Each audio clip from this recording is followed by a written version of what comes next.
A little turtle lived near a bright green pond.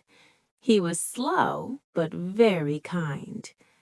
One day, a baby bird fell from a tree and cried. The turtle carefully carried the bird on his shell to its nest. The bird's mother thanked him happily. Other animals saw this and smiled. They learned that being slow is okay when your heart is good. Kindness made the turtle a true